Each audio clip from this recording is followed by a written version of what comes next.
Si quieren apuntar algo, está bien, para que lo vayan referenciando. También hay quienes no bajan ninguna presentación porque se les olvida. Entonces, pues bueno, será el momento de apuntar cositas. Bueno, empecemos. El tema de biodiversidad y ecología es la parte que, al menos en geografía, vamos a empezar a abordar ahorita.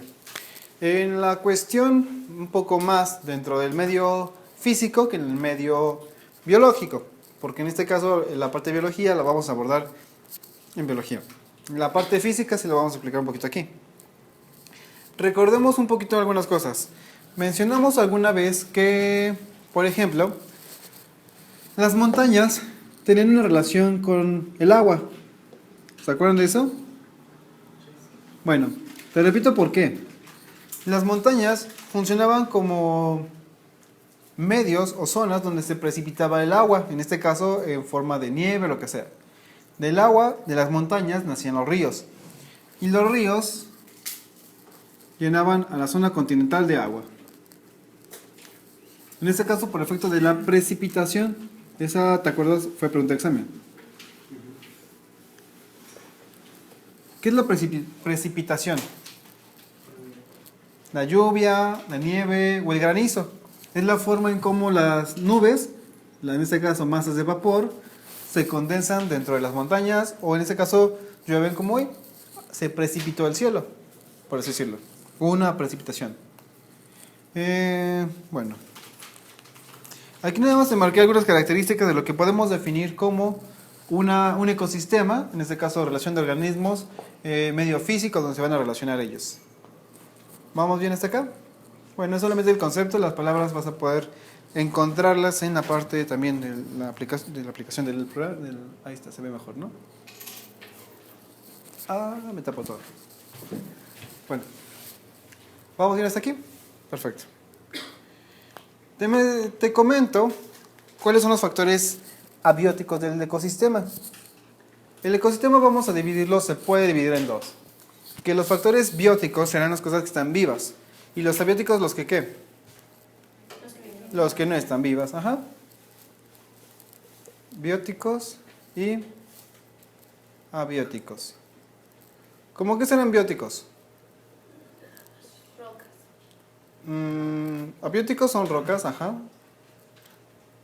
Bueno, aquí te puse algunos, ¿no? En este caso, pero ¿cuáles son los más importantes? El sol, por ejemplo. El agua es determinante. El clima, mucho de eso depende de quién pueda sobrevivir. Y la luz.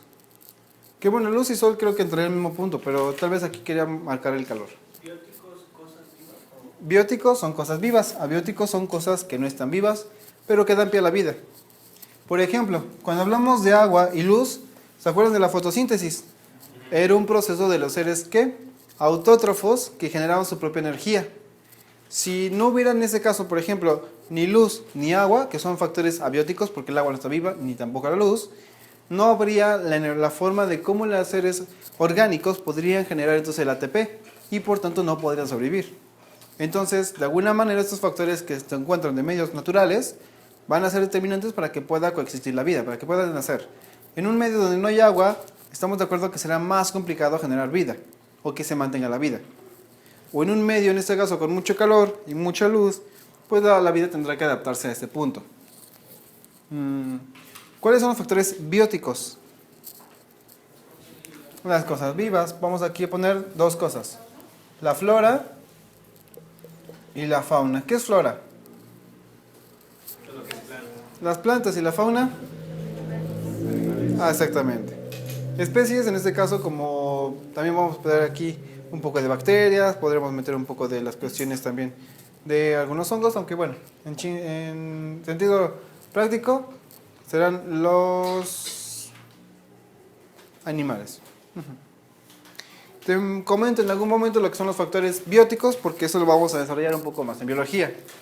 Los animales, así como me habías dicho, que son la fauna, se relacionarán entonces con muchos tipos de entre ellos mismos o entre, digamos, algunos competidores.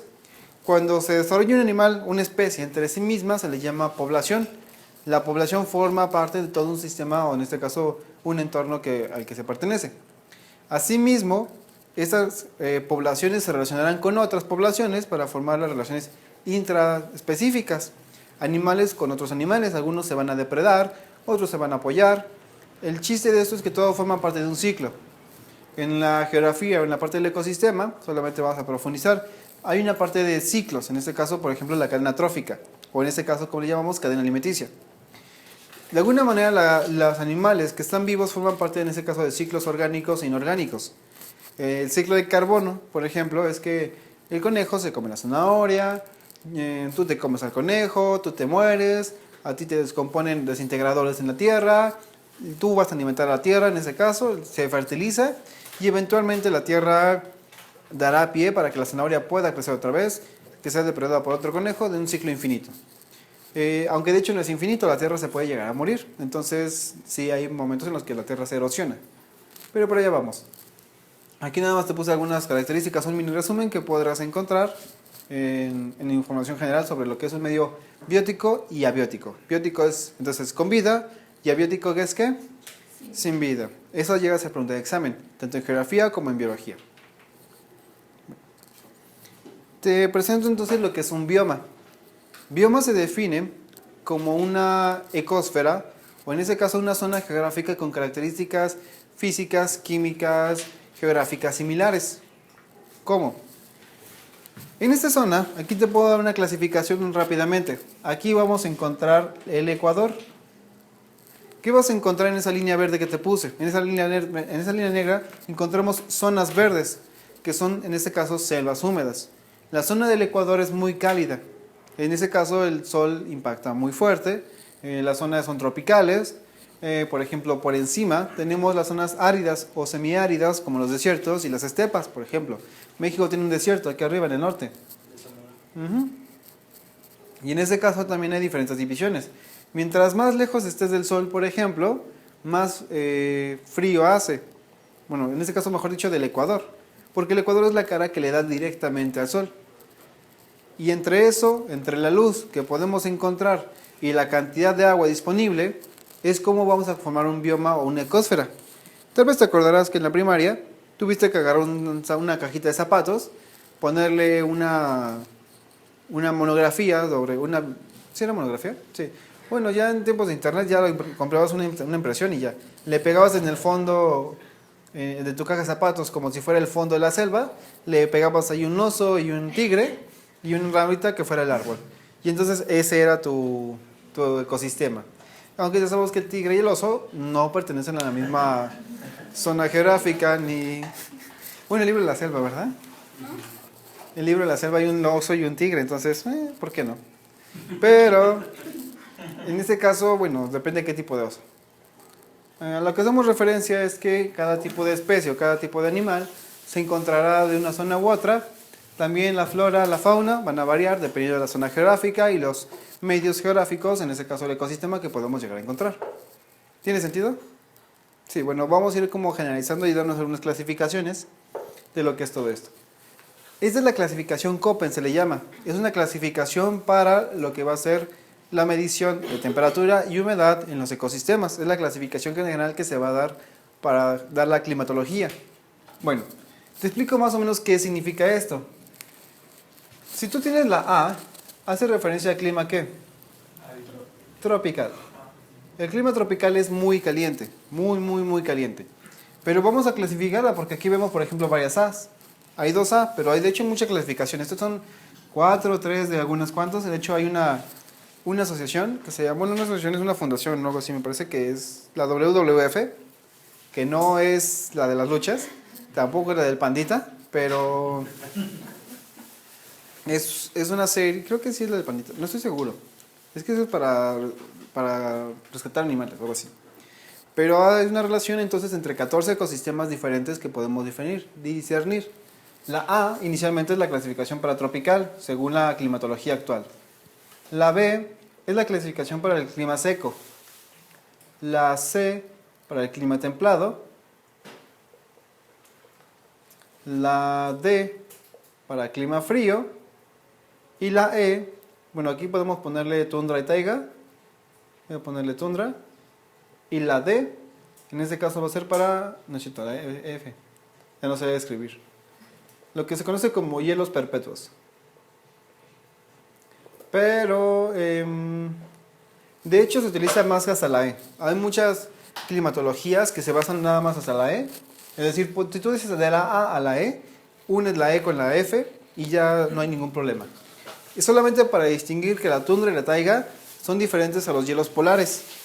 Pero básicamente es lo mismo. Bueno, no en términos 100% iguales, pero sí, de alguna manera vamos a encontrar características en cuanto a flora y las zonas geográficas que son muy parecidas. Básicamente están en el mismo lugar. Ahora, bajo estas clasificaciones también podemos encontrar subclasificaciones para los... Esta es para la cantidad de calor, ¿estamos de acuerdo? Vamos de muy caliente a ¿qué? A muy frío. Hay otra clasificación que será la de las letras. Voy a poner aquí. Te pongo, por ejemplo, S. Bueno, voy a hacer una mnemotecnia que te va a ayudar un poquito. S y W. Ay, ¿las letras para qué son? ¿Mande? ¿La letra? Ah, estas de calor. Estas son de calor y estas son de precipitación. La cantidad de agua disponible. ¿Qué está abajo del hielo? Hielos perpetuos. Que bueno, con el deshielo que estamos haciendo ya no van a ser tan perpetuos, ¿verdad? Pero bueno, es simplemente los casquetes polares. Esta zona roja de aquí que es puro hielo y aquí que es puro hielo. Esto. Bueno, bueno, ¿cómo se dice verano en inglés? Summer, ¿no? Como en la película. ¿Y cómo se dice invierno en inglés? Winter. Bueno, es al revés. S significa con lluvias, dirías en verano, pero no, en invierno. Y W, que tú podrías referenciar a winter, son lluvias en verano. Tenemos, por ejemplo, también la M minúscula. Voy a poner aquí arriba. Es lluvia de monzón. ¿Vieron Jumanji? Bueno, Jumanji, bueno, un monzón. M, es monzón. ¿Monzón? Ajá. Jumanji sale así como los relámpagos, y todo se inunda y de repente se llena de agua muy rápido. Así como llovió hace rato, es monzón. Bueno, no exactamente, pero un monzón es lo que va a ser una tormenta tropical. El monzón se transforma en tormenta tropical que puede evolucionar, por ejemplo, en huracán. En este caso, el monzón es una precipitación muy fuerte, muy fuerte. Una zona geográfica con M significa que pasa una temporada de sequía muy fuerte. Pero cuando llega lluvia torrencial y después deja de llover otra vez. Es medio complicado, pero bueno, México ya está muy por encima, bueno, muy parecido, mejor dicho, por encima no. Y F sería como full, en este caso, lluvias todo el año. Entonces la primera clasificación de A, B, C, D, E y F es para calor y la clasificación de F, M, S y W es para precipitación. Y las combinamos para hacer diferentes tipos de ecosistemas. En este caso tropical, selva tropical, bueno, por ejemplo, bosque, bueno, aquí no están como desarrollados todos, pero podría ser bosque templado, bosque mixto, estepa, planicie, sabana y cosas por el estilo. Vamos a irlo desarrollando. Pero inicialmente esto es una cuestión en base a los dos factores abióticos más importantes, que es el agua y la cantidad de calor. ¿Vamos bien hasta aquí? Pregunta, ¿cuál es la temperatura, o bueno, cuál es la clasificación climatológica de la Ciudad de México? Según esto que tú ves aquí, ¿cómo los podrás juntar para que te dé la zona de México? ¿Qué seríamos?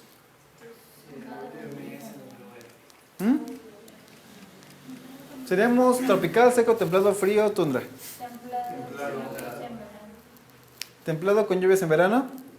Es tanto el año.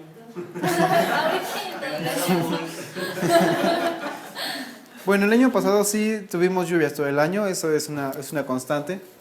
¿Qué está pasando aquí? México, tú estás aquí. Ahí estás tú. Es verde clarito. Es en ese caso CW. Subtropical, templado, con lluvias en verano.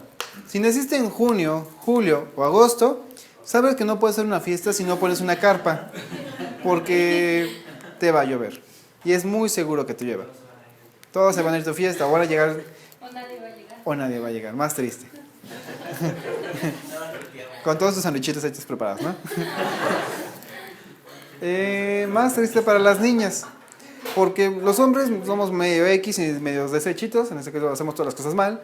Pero las niñas, cuando se arreglan para ir en verano, para ir veraniegas, en cualquier momento te puede llegar la nube, te pone a llover y se arman charcotes en la Ciudad de México, que para qué te cuento. Entonces, pues bueno, en la Ciudad de México, por ejemplo, ya viene el verano y ya vienen ¿quiénes? Las lluvias. Y entonces va a empezar a inundarse todos los días. Ah, vas con eso. Es temporada de botitas. Esas botas de plástico que van así, como esponja. Pero bueno, subtropical o en ese caso templado. ¿Por qué digo y por qué no tropical? Vamos a ver que tropical varía sus temperaturas de 25 a 50 grados centígrados. Y nosotros no hemos llegado a ese punto, al menos hasta aquí. Pero las zonas secas sí suben mucho de temperatura, porque son secas. Entonces la humedad puede incrementar o reducir la sensación de temperatura. Por ejemplo, en Yucatán, en Quintana Roo, en Tabasco, que son casi selva, la sensación térmica se sobrepasa a los 45. Y aunque estés como a 40 grados centígrados, por la cantidad de agua, el calor se siente diferente. O sea, el calor de la Ciudad de México es un calor seco, que si caminas abajo del sol a las 2, 3 de la tarde, sientes como te está tostando. Pero si vas abajo del sol en Acapulco, sientes como te abochorna, te ahoga, por decir el calor. En ese caso, si te vas aquí a la selva también, sientes como el aire está todo caliente. Digo, yo nunca he ido a Yucatán, pero dicen que ahí donde están los mayas, o estaban los mayas, es una zona muy difícil de andar, y más en verano. Así que si van a planear sus vacaciones, generalmente vayan en invierno, es más estable para nosotros. A menos de que seas muy rudo y te guste mucho el calor, si no sería como vivir en una pizzería todo el tiempo. Pero bueno. Mientras más arriba estés, entonces más frío, estamos de acuerdo. Aquí se empieza a poner como azulito porque se empieza a enfriar. Vemos que Europa es muy fría, en este caso este rojo es clima mediterráneo, estas zonas son secas, lo que conocemos como Medio Oriente, estas zonas aquí está el Ecuador es aquí la raya Ecuador, y son zonas cálidas. Y básicamente, si te das cuenta, aquí hay una zona conocida como los trópicos, y en los trópicos tenemos siempre zonas desérticas, y el Ecuador tiene siempre zonas selváticas. Para cosechar café tiene que hacerse en nuestras zonas, y frutos calientes. En ese caso, cosas como el plátano. Por eso México tiene mucha producción, porque tenemos un montón de selvas. Pero justamente donde pasa el trópico, y arriba es desértico.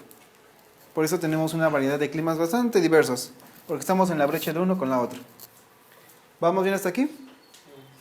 Bueno. Ok, esto obviamente yo no lo hice. Es demasiado para mí. O sea, demasiado trabajo para mí. Entonces, pero me lo robé. Pero soy un buen pirata porque quedó bonito y además porque es funcional. Lo vi en internet y dije, pues esto. Y ahí me tienes a Michelle robando imágenes de internet.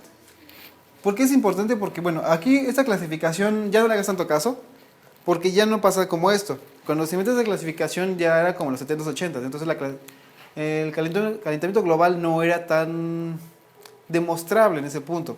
Pero ahora ya sabemos que estamos encaminados a la extinción si no hacemos algo. ¿Por qué? Porque te dice que el clima tropical, su temperatura nunca es inferior a 18. O sea que su mínima, así frío, es 18. Pero hoy ya no es eso. Hoy su mínima ya es como 25, 24.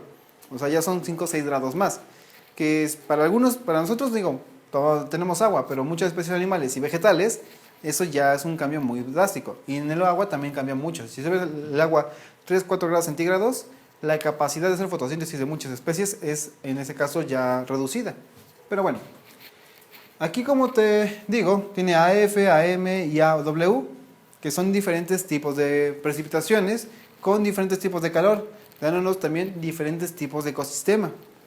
Aquí también te muestro, por ejemplo, cálido con lluvias todo el año, que es como habíamos dicho, AW, o AF y AW, cálido con lluvias, en este caso, en una temporada seca y... Aquí no dice, ¿verdad? No, nada más dice una temporada seca y una temporada de lluvia. En este caso monzónico, una seca y una humedad muy fuerte. Como te dije, monzón es una temporada en la que llueve mucho. Es como si tuviéramos, de hecho tenemos temporada de huracanes en México. Cuando llega el tiempo de lluvias también llega el tiempo de huracanes. Y de por sí se nos llueve, llega un huracán y nos llueve todavía más. Entonces, bueno. Tienen características, dice dónde están, dónde los puedes encontrar, pues tienen, o si quieres más información sobre esto, pero eso no te lo preguntan. Te pueden llegar a preguntar algo como esto sí, pero lo preguntan más en el área 3 y 4. Bueno, el húmedo, en este caso el tropical, es muy caliente, es mucha humedad, hay mucha humedad, pero también es muy caliente. El seco es también muy caliente. La diferencia es ¿quién? La humedad. La humedad, hay muy poca humedad y el mismo calor hace que se evapore.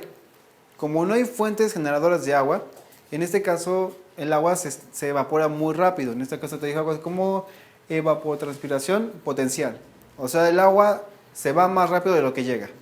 Entonces, aquí tenemos diferentes tipos de ecosistemas que son importantes. El desierto y la estepa, que son los que podemos llegar a encontrar. Yo confundo mucho un poquito la estepa con el desierto, las praderas y la sabana. Para mí entran como en un punto intermedio todas, pero ahorita te voy a explicar cuál es la diferencia radical de todas ellas. Igual, como te digo, hay clasificaciones, pero aquí hay subclasificaciones todavía. ES, W, pero aparte hay S, H, J y R y todas esas cosas. Eso ya es como subclasificación de la subclasificación. Eso ya está un poco intenso. Entonces, vamos a irnos a lo general para no saturarte tanta información porque son bastantes ecosistemas. Con que sepas que B es cálido, en este caso, y bueno, seco, y en este caso depende del tipo de agua que podemos encontrar en el clima. El C es templado, y hay mucho templado en el mundo. Nosotros somos templados. Términos prácticos, aquí también te dice, dice húmedos con temperatura media del mes, el mes más frío son -3, más alta dice 18, pero sabemos que la más alta ya no es 18. Nuestra más alta ya llega luego a los 30, 32 y somos templado. Digamos que estamos casi en el casi tropical o casi seco de lo que fue hace casi 30, 40 años. Entonces eso no está tan bonito. Pero a veces baja, a veces sube. Generalmente estamos aquí entre 25 y 26. Ya con 20, con 10 nos da frío. Ya estamos muriendo de frío aquí a 10. Cuando en otros lugares 10 es el mínimo. Entonces, en este caso igual también tiene sus subclasificaciones en las zonas geográficas donde puedas llegar a encontrarlas y lo que significa cada una de ellas. El D, como te había comentado, era el clima frío, que en este caso ya hacemos referencia, por ejemplo, a bosques y zonas bastante más diversas. Déjame pensar. Es que bosques, hay muchas películas de bosques. Estados Unidos y Canadá, básicamente, Servicio Crepúsculo, bueno, es clima frío. Está muy nublado, hay mucha humedad en algunos bosques, en otros no hay tanta humedad. Depende del tipo de bosque. Hay bosque tropical, bosque mixto, bosque de coníferas, pero al fin y al cabo es bosque. Y tenemos, por ejemplo, el clima, aquí ya te estoy juntando el E con la F, para de una vez englobarlos, que es la tundra y la taiga. En este caso, los hielos perpetuos. En este caso, en las zonas muy frías, como el polo norte y el polo sur, prácticamente no hay luz de sol. O bueno, hay luz de sol 6 meses y luego no hay luz otros 6 meses. Ninguna especie vegetal puede sobrevivir a ese punto de no comer, digamos así, o no generar energía 6 meses. Entonces, en el polo norte y en el polo sur, básicamente no hay plantas. Hay básicamente animales, entonces también depende de aquí de alguna manera la cantidad lumínica que pueda recibir, también la cantidad de especies o el tipo de especies que vas a llegar a encontrar. Cada especie es más, digamos, fértil o fructífera su evolución en cierto ecosistema. Por ejemplo, los lobos y los osos predominan en el norte, son como los depredadores, mientras que en las partes centrales son los leones, los tigres, los pumas y los jaguares. Nos da referencia entonces a que en las zonas cálidas son los felinos los que imperan, mientras que en las zonas frías son los caninos, en este caso los lobos y los osos y muchos animales más como de ese tipo. Bueno, te presento entonces los ecosistemas para que veas más o menos las diferencias. Lo bonito es que aquí tiene fotos, entonces eso lo hace como super guau porque siempre quise decirles cosas así. ¿Se imagina esta película? Y si no había visto la película ya no las imaginaban. Ahora, ahí estaba. Esto todo se puede referenciar. Yo realmente lo que quería hacer era ponerle así un sticker, así casi, pegarle aquí un changuito y pegarle así un botas, no sé. O alguna así, ¿no? El Mowgli o lo que sea, algo así, para que lo puedan referenciar a alguna película o en ese caso panorama general. Bueno, la selva tropical, pluviosilvia, en este caso selva lluviosa, hay muchos nombres aquí. Otra cuestión con las plantas. Las plantas tienen términos o nombres como filios, filam o cosas por el estilo. Y esas terminaciones de filum, filum, filum son terminaciones a las especies de plantas. Es como si dejamos reptiles, mamíferos, ovíparos, insectos, bueno, insectos arácnidos, por ejemplo. Es como el tipo de especie al que pertenecen. Pero como no distinguimos mucho entre especies y razas de plantas, pues es medio raro los nombres. Entonces aquí te puse algunos, pero es más fácil que te guíes por los nombres. Al menos en el examen sí el tipo de plantas me salvó en el examen, en la parte del ecosistema, pero sí yo no tenía mucha idea de lo que estaba preguntándome. En este caso, los árboles que vamos a encontrar en la selva tropical son árboles muy grandes, son muy altos. Se han visto, por ejemplo, Libera Selva o Tarzán, son árboles muy gruesos también.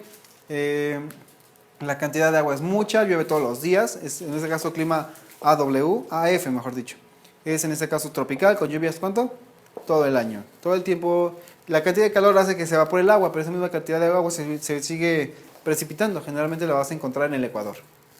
La selva tropical, bueno, aquí te puse, ¿qué más? Bueno, la perinofilia, como te digo, hojas anchas. Calidad de variaciones térmicas, lluvioso todo el año. Bueno, básicamente es lo que te dije, pero aquí te puse un poquito más de información por si quieres profundizar o luego ir a más información en general. Tenemos el bosque de coníferas. Este es un clima frío. En este caso, el bosque de coníferas, yo pienso, o me imagino estando cazando patos. Porque las coníferas son lo que representan los pinos, o la familia de los pinos. Las coníferas son estas piñitas, ¿han visto cuando es Navidad? Hay muchas coníferas. Es la semillita esa grande y gruesa que pintas de dorado para ponerla en los pinitos. Bueno, en este caso esas son las coníferas y todo está tapizado, mejor dicho la palabra, porque pavimento es de cemento. Está tapizado de coníferas o de pinos básicamente. Hay muchos tipos de arbustos, también de matorrales es la palabra. Plantas suculentas. No es el suculento de rico, es un suculento. Es el nombre que se les da. Sí, porque en algún momento no han preguntado suculentas, pero en el examen diagnóstico sí venía plantas suculentas y da pie a errores, a frutas.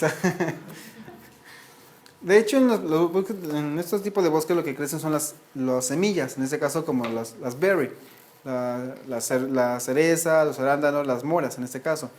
Las moras son de climas fríos, mientras que la fruta de climas cálidos son el mango, el plátano y el café, por ejemplo, que no es fruta, pero bueno, es la semilla.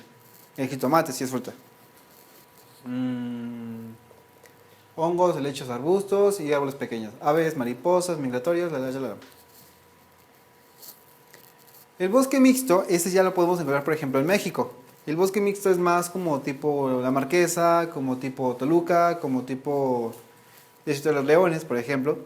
Porque es un clima frío, se mantiene en la parte fría. Si te vas a La Marquesa en invierno y no llevas chamarra, vas a sufrir. Llueve mucho, se precipita mucho la humedad, porque el clima frío hace que se precipiten, que se condensen las nubes en ese caso y que se caigan en forma de lluvia o nieve incluso cuando hace mucho frío. En algunas zonas de Toluca y en ese caso de La Marquesa a veces ha llegado a nevar un poco. Pero aquí es la palabra mixto porque tiene muchos tipos de árboles. A diferencia de los bosques que son puramente pinos, que son coníferas, esto tiene muchos más tipos de árboles. Aquí se me fue uno. El copy-paste. Incluyen los bosques caducófilos, no puedo ni pronunciarlos, caducifolios, laurifolios y bosques mixtos, claro. Angiospermas, ¿qué animales podemos encontrar aquí? Bueno, aquí ya encontramos un poquito más de reptiles, encontramos un poco más de aves, un poco más de insectos sobre todo. Eso hay mucho. Vamos, si te vas a un bosque de México, ahí te vas a perder cuando vas a Cuernavaca, te subes a la carretera Toluca, vas a ver un montón de bosques, un montón de árboles, te pierdes, es un bosque mixto. Hay un bosque tropical, no lo incluí porque se me olvidó, pero al rato lo agrego. El bosque tropical, por ejemplo, si han visto, por ejemplo, Jurassic World o Jurassic Park, son selvas, pero no son selvas, son bosques realmente, por el tipo de árboles que hay. Sin embargo, es que es cálido. La diferencia de un bosque tropical a un bosque mixto a un bosque de coníferas es inicialmente el calor. El bosque tropical también tiene mucha vegetación, árboles muy grandes, pero no tiene pinos, tiene árboles como mucho más largos. Si han visto, por ejemplo, las escenas de Jurassic World, son árboles como muy largos y tú ves a lo lejos de estas cosas, porque se puede ver cómo los árboles tienen espacios entre ellos. Se parecen o tienen formas como de palmas, pero no son exactamente iguales. Bueno, en este caso Jurassic World, por ejemplo, sería un bosque tropical. Como en el Congo, más o menos. El manglar, este es más divertido, me gusta mucho. ¿Han visto ¿se llaman vaquitas marinas? Los manatís. Son unas bolas blancas que van a ir por la vida nadando entre este tipo de aguas. El manglar es una especie de ecosistema donde se juntan los ríos y el mar, porque los ríos que desembocan terminan en ese caso junto al mar. Los árboles de manglar, esto es mágico, sus raíces, porque estas raíces no son solamente raíces, también son hojas. En este caso no son hojas, plantas, ramas al mismo tiempo. Es muy mágico. Aquí pueden vivir muchos animales. Los animales que prosperan en esta zona son los reptiles. Por ejemplo, se han visto, por ejemplo, anaconda. Si han visto los cocodrilos, por ejemplo, los pitón, son de este tipo de ecosistema. Esto lo podemos encontrar, por ejemplo, en la selva amazónica, sobre todo en estas zonas. Delfín rosa, en este caso, también forma parte de ese ecosistema. Obviamente aquí el agua no es puramente dulce, tampoco es puramente salada. Es una mezcla de ambas por la cuestión de la mezcla. Y los animales pueden entrar entre sal y agua, pero también en la cuestión del pH puede variar un poco. Hay muchos peces, las pirañas, por ejemplo, también son de este ecosistema. Bueno, dato interesante, el desierto del Sahara antes era un manglar. Como en este caso es el agua de mar, es arenita, cuando se secó el manglar donde estaba el Sahara, se convirtió en este caso en pura arena, un desierto de arena. Pero si nos podemos excavar y con mucha suerte encontraríamos restos fósiles de animales marinos, que básicamente en esas zonas donde nacieron los primeros hipopótamos, los puerquitos que empezaron a nadar en el agua.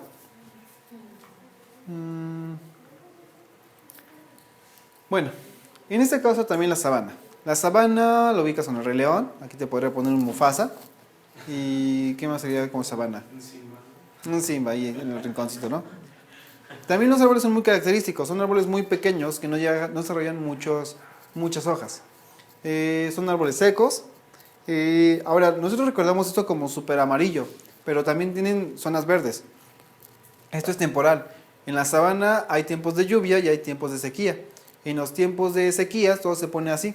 Y las manadas, que son manadas de 10.000, 5.000 animales, van a migrar hasta otra zona de sabana, donde están las lluvias. Y eventualmente se regresan. Y hacen migraciones todo el año. Incluso Discovery Channel sacó una serie de documentales como se llaman Grandes Migraciones. Y salió una escena así como súper mágica que todo el mundo se copió. De unos ñus que tienen que cruzar un río. Pero son 10.000 ñus y pasan de uno en uno. Tienen bastante paciencia. Pero no es paciencia, es miedo. Porque ese río son como 10 metros de río, pero está lleno de cocodrilos. Y está todo el agua negra. Bueno, no negra, sino café del lodo que lleva. Entonces, los cocodrilos se camuflajean. No saben cuándo se van a morir, entonces nada más brincan y brincan y brincan y brincan. Y es como, no, vas tú, vas tú, vas tú, vas tú. Y todos brincan, brincan, brincan, brincan. Ya que agarran un cocodrilo, ya que agarran uno, todo el mundo corre porque ya saben que ya se comieron. Entonces aprovechan para salir. Pero mientras van de uno en uno, van esperando que pasen. Y de 10.000 se comen 50, los cocodrilos son felices, los ñus son felices. Es una cosa muy mágica. Características de la sabana, los animales son súper grandes. La jirafa, el elefante o el león son en este caso especies de su género extremadamente grandes para comparación de otros miembros. Aunque irónicamente los perros son muy pequeños, los chacales son muy chiquitos, a comparación de los lobos o incluso los perros. Las hienas también forman parte de esos caninos, por así decirlo. ¿Qué más encontramos? Lluvias temporales. Bueno, y los leones, por ejemplo, se camuflajean en esta zona dorada. Los leones, en este caso, un león blanco, un león albino, digamos, sería casi sentenciado a la extinción, porque no se puede camuflajear. Los leones aprovechan el camuflaje para atacar directamente. ¿Han visto? De el Rey León se acomodan y hacen como los hombritos, así como los gatitos. De hecho, los gatos son leoncitos chiquitos y se acomodan y se lanzan. Está chistoso. Básicamente es como te voy a matar, humano. Aunque eres como 500 veces más grande que yo, eres mi presa. Bueno, es un instinto de alguna manera.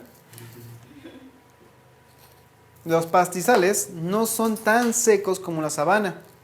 Aquí lo que va a prosperar, gracias al pasto elevado, son los roedores. Es decir, aquí tenemos un montón de conejos, tenemos ratas, tenemos los perros de la pradera, por ejemplo. ¿Han visto los perros de la pradera? Son como unos topitos ahí todos gordos y bonitos. Tenemos, por ejemplo, los uricatas, Los suricatos son un timón, básicamente. Yo también en mi mente todavía sabana y pastizal, estepa están como muy mezclados. Pero la gran diferencia son los animales y la cantidad de agua. Porque la sabana es muy seca en unas temporadas, pero el pastizal a veces tiene agua, a veces no. Es una zona seca, pero no tan seca como la sabana. Y no hace tanto calor. En la selva, por ejemplo, tú puedes ver a los leones tirados abajo de la sombra del sol y están ahí echados 20 horas hasta que llega la noche. Y en el pastizal sí hace calor, pero tampoco hace tanto calor como en la sabana. No creo que te puse más o menos lo mismo, pero un poquito más reducido. La cantidad de especies vegetales es un poco más variada también en los pastizales que en las sabanas. En las sabanas los árboles son muy pocos, hay mucho matorral. Aquí también hay mucho pasto, por así decirlo, pero también hay muchos árboles. El desierto, esta fue pregunta de examen. Te marco las palabras mágicas que se me hicieron ayudar a encontrarlo. Matorral xerófilo, las cactáceas y la yuca.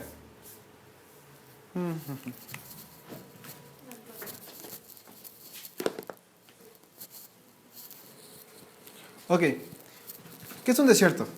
Bueno, su nombre dice desierto, en este caso de que está solo, pero realmente no lo es. El nombre se atribuyó mucho después de lo que realmente se descubrió lo que es un ecosistema desértico. El desierto son zonas que se conocen como áridas o incluso semiáridas. Hay muchos tipos de desierto, hay desiertos de arena, hay desiertos secos de piedra, por ejemplo, el desierto de Sonora, o desiertos de arena como el desierto de Sahara, aunque hay muchos, en este caso también Medio Oriente son mucho desierto. La temperatura es muy variable, a diferencia de zonas muy cálidas como la selva tropical, que hace calor en la mañana y hace calor en la noche. Aquí en la mañana hace mucho calor, pero en la noche hace mucho frío. La especie que predomina, o en este caso que se desarrolló más aquí, son los insectos. Por ejemplo, hay tarántulas, hay en este caso escarabajos, hay muchas serpientes también, hay reptiles, casi no hay mamíferos en este caso, pero hay muchas especies que prosperaron en este punto. Generalmente la vida en el desierto empieza en la noche. Los insectos, la ventaja que tienen es que se entierran y viven abajo de la tierra. Y en la mañana, bueno, y cuando llega la noche, usan la misma tierra para aislarse del calor, y en la noche salen de la tierra y empiezan a comer, a vivir y a hacer sus cosas. En este caso, si quieres referenciarlo, los antiguos egipcios tenían a los escarabajos como un símbolo de su fe, en este caso también. Los xerófilos son un tipo de arbusto que será más o menos como un parecido a un cactus, pero no es un cactus.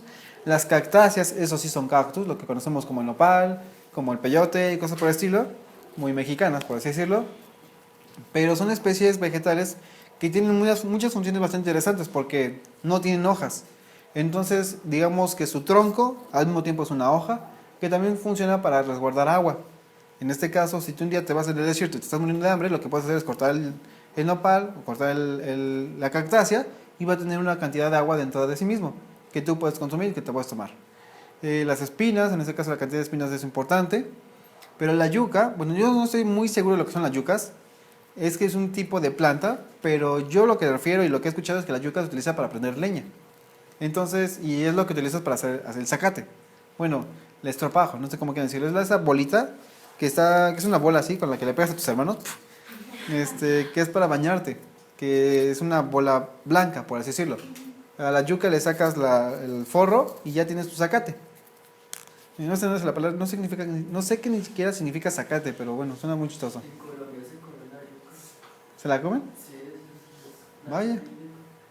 Es una planta bastante... una parte de las raíces y se le quita la cosa de como lo café, queda blanco y usted lo pone a hervir.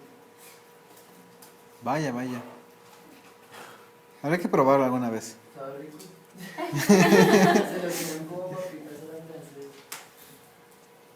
Ya me dio hambre. Bueno, en este caso, la yuca y la palabra cactácea fue la que me resolvió la duda, porque decía zona cálida, bueno, en este caso de clima árido o semiárido, que se caracteriza por la presencia de especies xenófilas, cactáceas y yuca. Y yo, porque la yuca no estoy seguro que sea. Hasta ese momento fue como, pues sé que es para prender leña, pero no estoy seguro que sea.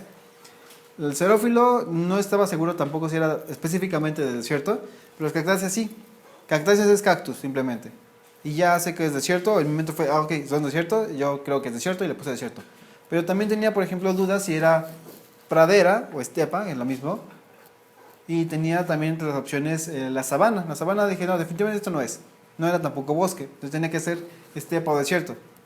Entonces, digamos que para mí el desierto es muy seco, o bueno, en general, y la estepa es seca también, pero tiene un poquito más de vegetación y carece de cactáceas en abundancia como el desierto sí lo tiene.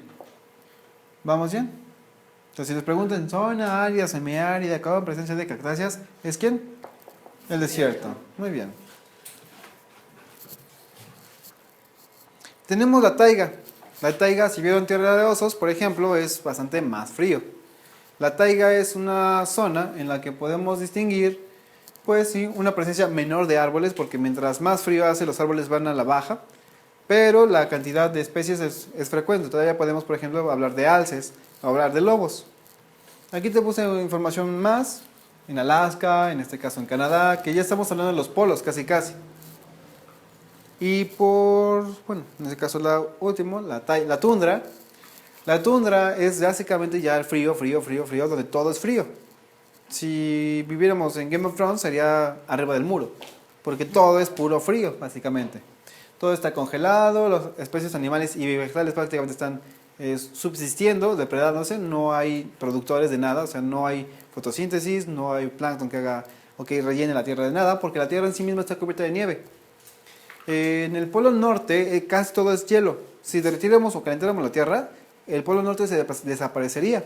El polo sur sí tiene tierra, entonces sí quedaría un pedacito de tierra ahí, pero el polo norte es puro hielo básicamente, por eso que lo conozco como hielo perpetuos, porque lleva mucho tiempo ahí, pero parece que nos estamos encargando de que ya no estén. Aquí un concepto nuevo que integraron al examen y que me causó bastante conflicto fue una pregunta que decía el proceso que sufre la tierra árida o semiárida, donde la tierra deja de producir y se seca. Y yo dije, ok, pues se erosiona, pero también es desertificación porque es el proceso de hacerse desierto. Y había otra palabra, desertización, que en ese momento yo pensé, no existe, esas palabras no es imposible que exista desertificación y desertización. Pero, oh, mi sorpresa, de alguna manera todos funcionan parte de lo mismo. Te explico las pequeñas diferencias. La erosión es un proceso natural en la que la tierra deja o empieza a perder nutrientes, simplemente por efectos de la lluvia, el aire y sustancias químicas, el crecimiento de las plantas, porque la tierra no es infinita, es decir, cada vez que las plantas crecen absorben nutrientes como el sodio, el carbono, el azufre y en este caso nitrógeno incluso. Pero llega un punto en el que se acaba. Una vez acabándose la cantidad de nutrientes de la tierra, las plantas se mueren. Y sin plantas ya no hay, en este caso, productores. No hay consumidores y la cadena trófica se descompone, dejando la tierra prácticamente sola. Es un proceso natural, pero el hombre también lo puede producir. El hombre lo produce cuando tiramos, en ese caso, químicos, cuando tiramos basura, bueno, no tirando basura, sino que desechamos productos que eventualmente terminan contaminando, como las pilas, por ejemplo, que matan también a la tierra. Y muchas cosas más que también hacemos con la tierra. La erosión es el proceso de pérdida de nutrientes y la muerte de la tierra. Y ya, en este caso, la desertificación es el proceso en el que una zona que no es desierto se empieza a convertir en desierto. En ese caso, esa fue la pregunta, porque el fenómeno es la erosión, pero el proceso en el que un ecosistema se echa a perder y se convierte en desierto, porque el desierto por sí mismo no está muerto, ya dijimos que el desierto hay especies, pero la desertización es cuando, en este caso, desertificación, es cuando una zona se convierte en desierto y eventualmente la tierra se empieza a morir por el proceso de la erosión. En este caso yo respondí esta cosa y me salió que estaba bien. Entonces, bueno, yo estoy en disputa por esa pregunta porque o sea, para mí desertificación y erosión son como el mismo fenómeno. O desertización hasta eso. O sea, le buscas en Wikipedia, dice que la erosión es un proceso de desertificación de la desertización. O sea, what the fuck, es todo en una sola oración. Y entonces ya no sabía ni qué poner. Es una pregunta en la que estaba bastante preocupado porque no sabía qué cosa era. Y si no tiene un plan A o un plan B, fue como de, pues desertificación me suena, erosión creo que sí, pero me suena como humano, no sé. Porque de hecho tenía algo como factores humanos. Y entonces me sonó como al ser humano echando a perder la tierra.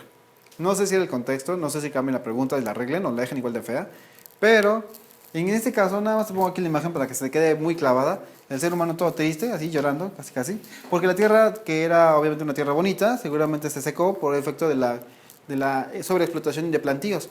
El problema es que si sembramos siempre lo mismo, la tierra se acaba. Por ejemplo, el frijol o un fenómeno como la rotación de cultivos hace que la tierra se reviva. En este caso se muere una planta, crece otra, genera abono. En las plantas hay que ponerles abono, por ejemplo, si tienes una maceta hay que echarle abono frecuentemente por la cantidad de nutrientes que se van acabando. Y como los seres humanos no tienen tiempo de estar echando abono porque la planta, los tiempos de lluvia se pasan, pues la tierra poco a poco se va desgastando y se desgasta a un punto en el que ya prácticamente se muere. Acabando con la tierra se acaba el ciclo orgánico y obviamente se echan a perder muchos ecosistemas a partir de esto.